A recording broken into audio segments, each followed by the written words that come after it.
Hello.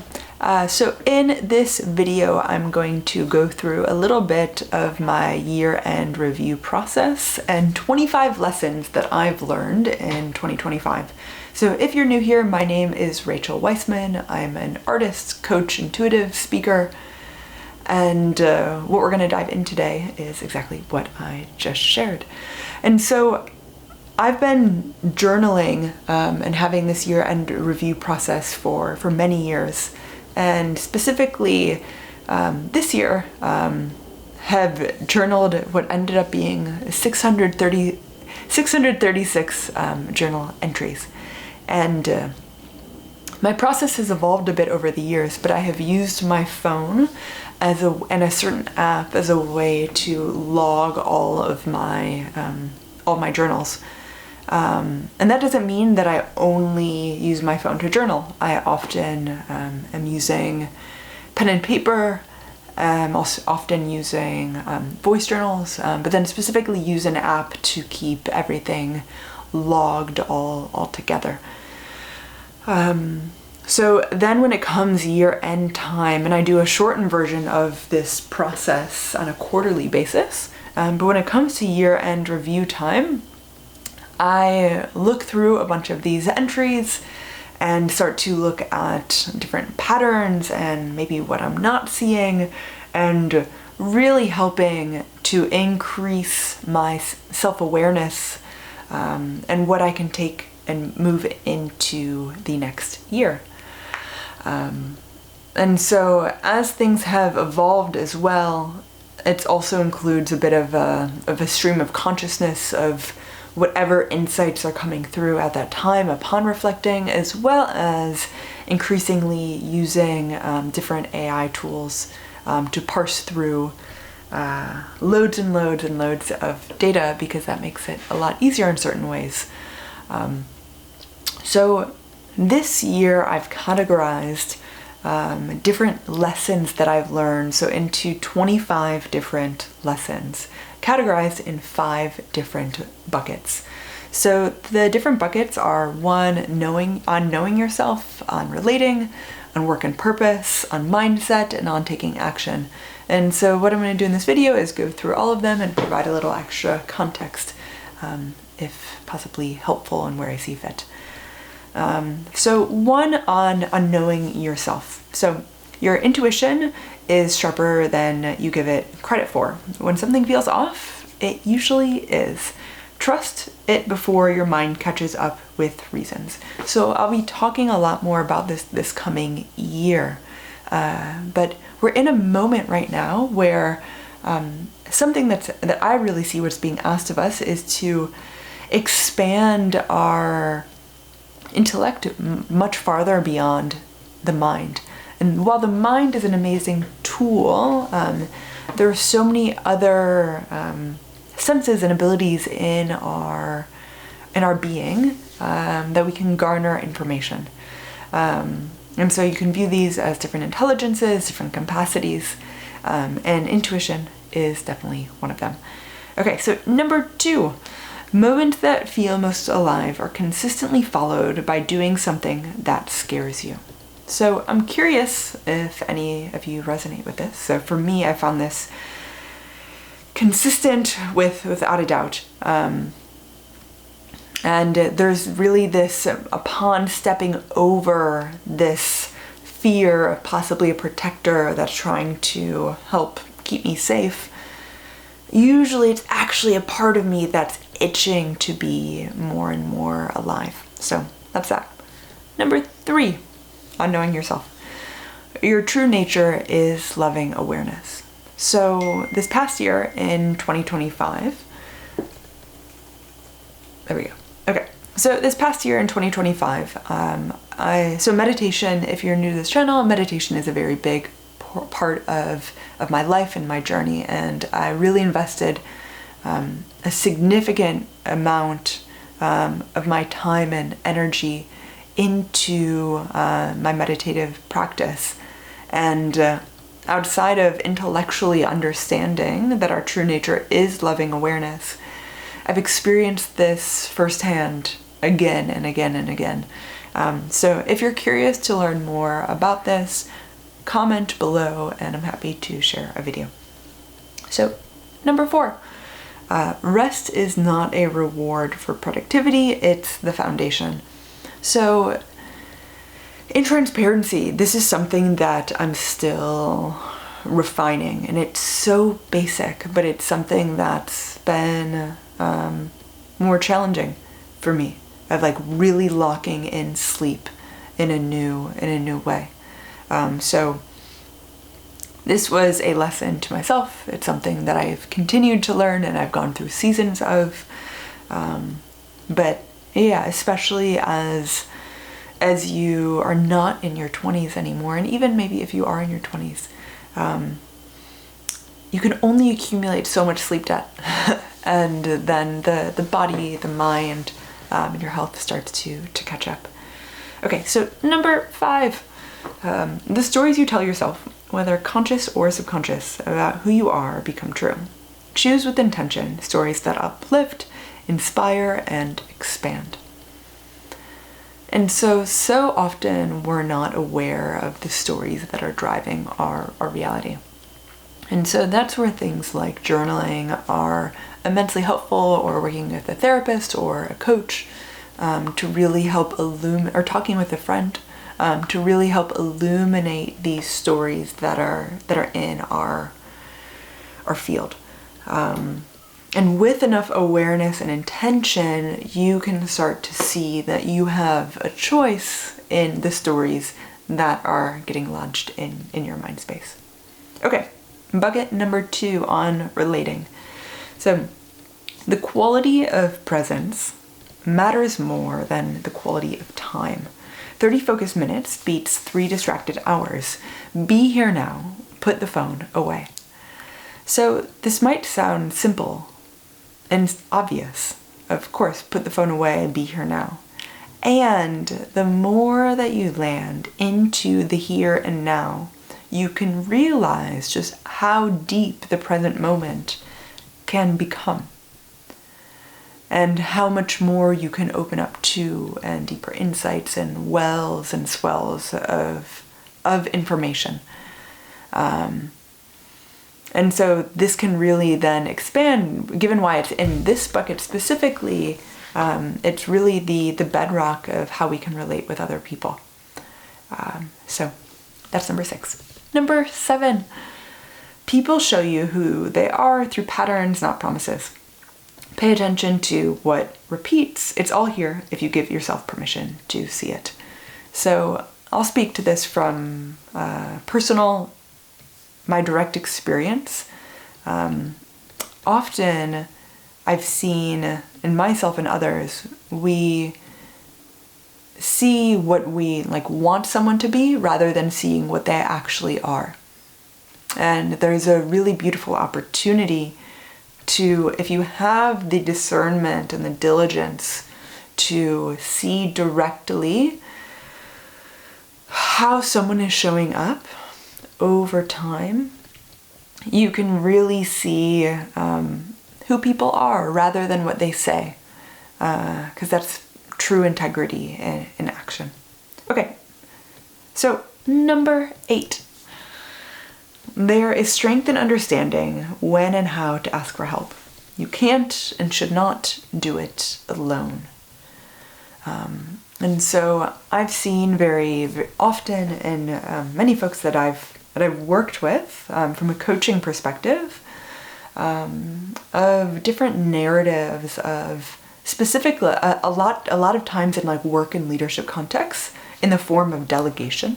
But of course this can be applied anywhere. But it's often very difficult to ask for help. People don't want to be a burden. They don't trust other folks. And yet, understanding when you can ask for help and how to give people a chance to show up for you is such an important skill. Okay, number 9. You can outgrow people, places, and versions of yourself. Some relationships are meant to be chapters, not the whole book. With compassion and grace, it's not betrayal, it's evolution. Release and move on. I just want to say, every time I'm looking down, I'm reading from an article of all these that I wrote. Okay, so number 9 specifically, you can outgrow people, places, and versions of yourself. And if it's not done with compassion and grace, it can actually be quite tumultuous. And so this is where the piece of compassion and grace and really holding yourself and holding others with such warmth and love and kindness is so necessary and so essential to any kind of growth. Okay, number 10. You can't have intimacy while wearing armor.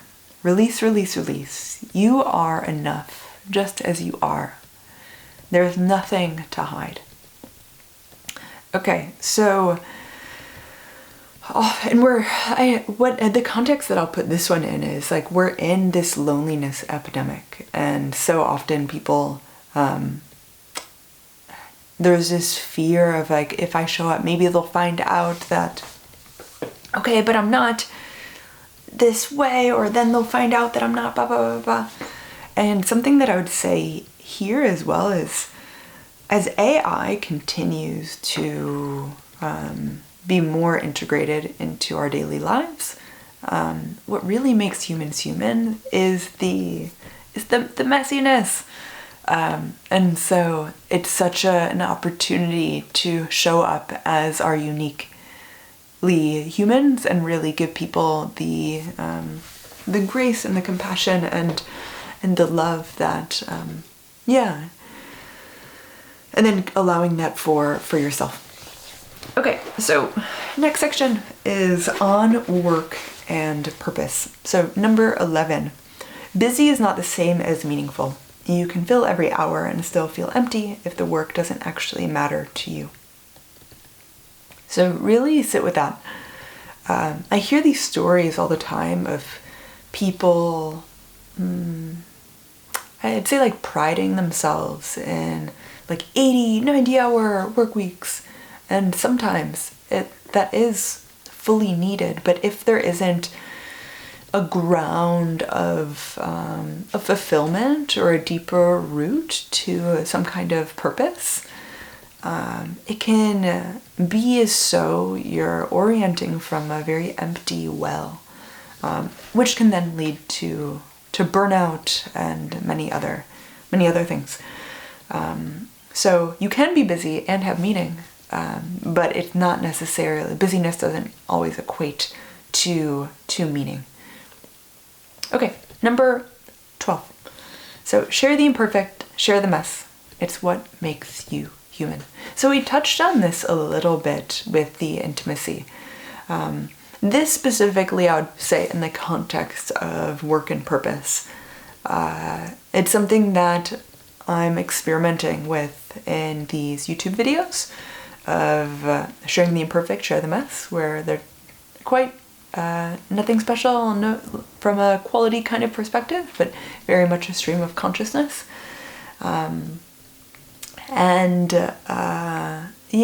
Really get with that. It's this beautiful bed and opportunity of deeper connection to other people. Okay, so number 13. So saying no to the wrong things, create space for the right ones. Protect your energy and time like the finite resources they are. So often people can say or have a fear of saying no. So many times people have people-pleasing parts where they're actually not saying no to the right things. Or the things that actually feel true. I don't want to say the right things, but the things that feel most true to them. But actually, when you have full awareness of yourself, and you understand what you value and your purpose and why you're here to show up, you start to understand what you can say yes and what you can say no to. So protect your energy, protect your time. Be so diligent because they are your finite resources. Okay, so number 14, Give yourself a chance to go for your true reason for being here on this earth. How you're of service, how you're of benefit, all while, remember, your value has nothing to do with what you do. Allow yourself to be. So there's a couple pieces with that. Is so much of purpose, as we just spoke about, is really understanding yourself and why you're here. And it's such a glorious, incredible gift to give yourself that full permission to go for that fully. What is your truth? And then how can you reach for the moon, reach for the stars, go for that so fully, whatever it may be. Whatever it may be. All while not equating any value to it. So much of our true value, it has nothing to do with what we're actually doing. It's simply, how can I rest into allowing myself to simply be? Okay, so that's number 14. Number 15, what drains you has one thing in common: misalignment with your values. Continue to notice what energizes versus what depletes. Refine, refine. I'll add one more, refine. So this is something that I found from my own personal experience and from many folks that I've worked with from a coaching perspective. This is something that is iterated over time, and there's often different seasons, whether it be stage of your personal growth and development, stage of maybe your business's growth and development. But really, and it can be helpful to reflect on these pieces. But yeah, I've found, for me personally, as well as many folks that I've worked with, when you fully understand your values, often what you value, when something drains you, it often does not align with your values. So that's that. Okay, next section. On mindset. So number 16, comparison is a thief that takes more than it gives. Your timeline is yours alone. Stop looking at other people's. So, especially in this time and culture that we're in now, it's so easy to see and compare ourselves to other people, when in actuality, all the skills that you're learning along the way are for your unique way of showing up. And so I know for me personally, there's some things that I've been working on recently that I learned these skills in high school, and I'm just integrating them now. And so I'm in my early 30s while recording this video. And so it's so fascinating, and so often we compare ourselves to, like, by a certain time we need to hit blah blah blah, when in actuality everyone's authentic path is unfolding so perfectly as it is. So it's like trusting deeply your path. Okay, number 17. Worrying is suffering twice. Once in your head, once if it actually happens. And the secret, it usually doesn't. And so I know many folks that have suffered and struggled with anxiety, myself being one of them. And often when you're looping with worrying, that worrying is often a protector, really trying to protect you from if anything's going to go wrong. And it's simply this part that often is just, it cares so much. It cares so much. So yeah, I'd say the bedrock of that worrying is compassion. Okay, number 18. Gratitude and prayer, practiced daily, rewires how you relate to the world towards greater possibility, connection, and clarity. So both of these practices, gratitude and prayer, I've done daily now for, right now it's so almost 5 years about daily. And it's been utterly profound on the way that I relate and see the world. So, underscore. Okay, number 19. So flexibility is strength. The rigid break, the adaptable bend and recover. So this relates a little. I'm going to read the second one because they relate a little. Number 20, hold and be with contradicting truths, competing perspectives, grief and hope, joy and sadness, excitement and fear. Life is rarely either or, it's usually both and. So life is rarely either or, it's usually both and that's why I read both of these in a row. So to be with the both and requires flexibility and malleability of the mind. It requires to hold these multiple perspectives. Flexibility as a strength, when you hold on so tightly to something in the future, it often results of like, if we try to get there and we don't get there, it can result in a breakdown. When in actuality, when we can integrate this form and formless, this structure and emergence. I also read something about the words that were used were discipline and spontaneity. And all these words, often you wouldn't expect them to go together, yet, and like flexibility and strength. The actuality of it is when you create this form, it actually results in more emergence. Okay, and yeah, life is rarely either or, it's usually both and. And so the really essence in the last piece that I'll underscore that is the ability to hold multiple perspectives at once and being able to be flexible with your perspective. So something that I often share with folks is being able to hold your perspectives with an open palm. And so do you have the strength to hold your beliefs with an open palm? So all knowing that everything, it might pass away, it might run away. It takes such immense strength to be with that. Okay, so we're on our last section on taking action. So number 21, small consistent actions compound into massive change.